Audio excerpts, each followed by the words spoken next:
Welcome, people of Earth. This is Earth Farming for Humans by Xenomorph Farms. I'm your host, Thoth the Alien. With me as always, Alien Infinity. Say hello, AI. Hello. Fantastic. Now it's an exciting day. Do you know why? Why is that? It's finally Harvest Day. That's right.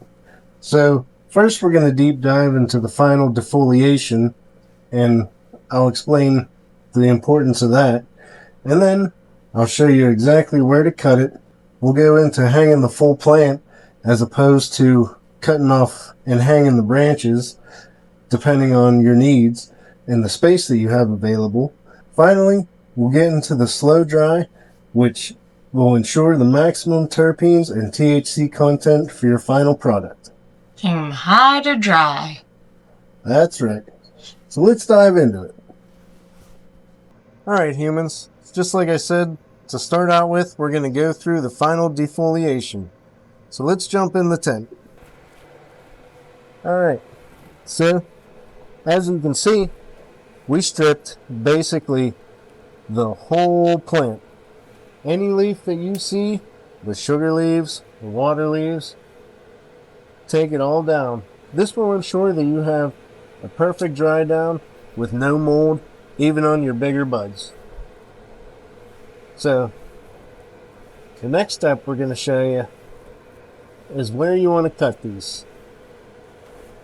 But, again, just make sure you strip all the leaves off the plant completely. Now, you don't want to throw them out if you're following along with the RSO video. They're very useful. That's how you get a full spectrum RSO. You want to use the sugar leaves, the branches, the stems, every part of the plant. So, let's jump into how to cut them down. Alright, so now comes the actual harvest of the plant. So, as you can see, we already removed the net. If you have a reusable net, you want to try to get it up and over these buds. But if you really can't, you're just better off cutting the net out of the plant itself. It's just a lot easier. That's why I use the disposable. So, now we're going to cut our plant. We're going to take these lights down, and then we're going to hang them in this space because this is the best area to dry your plants. So the best environment in drying your plants is the same environment of growing your plants. But we'll get into that. Let's chop them down. First, you want to use your snips. Now, if you have your basic small stems like these, this will work. But if you have honk and outdoor plants that get as big as tree trunks, well, you might need something bigger.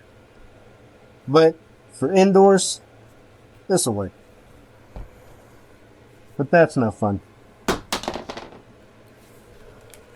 Let's use this.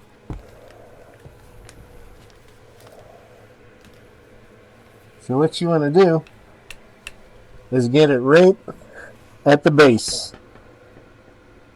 As far down and as close to the soil as you can get.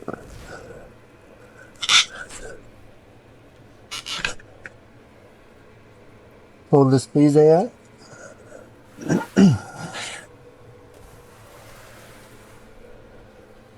Now same goes for both.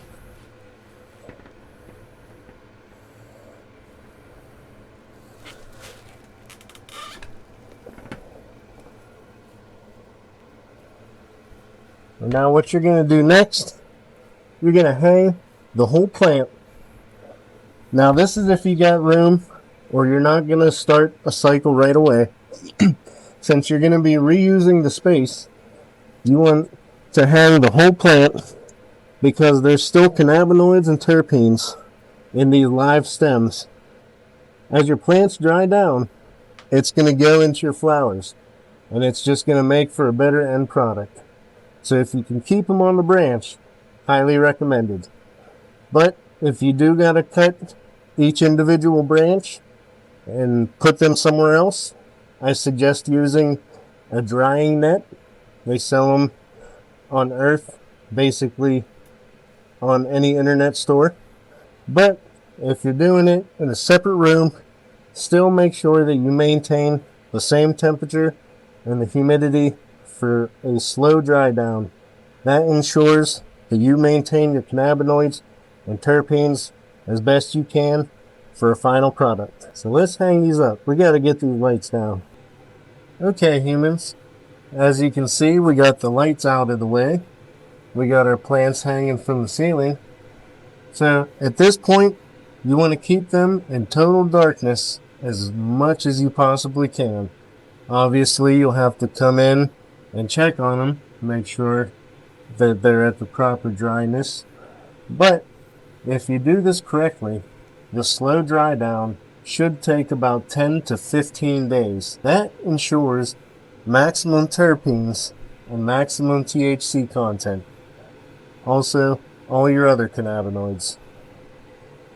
So, also, you want to take into consideration, keep your fan and your exhaust running through this whole dry process.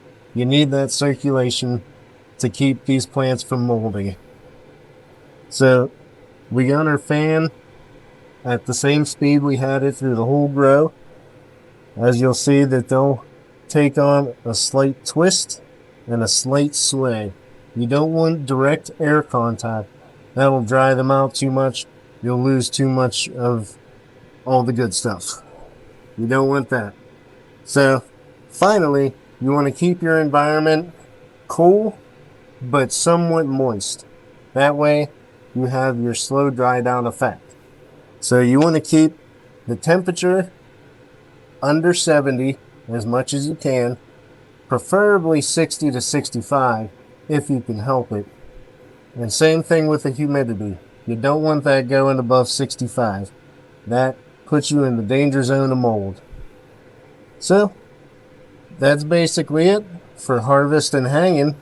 So we're going to leave these in here to dry for the next 10 to 15 days. And we'll be back for jarring and curing. Also, the final trim. Just to make your buds a little extra pretty for your final products. Good night.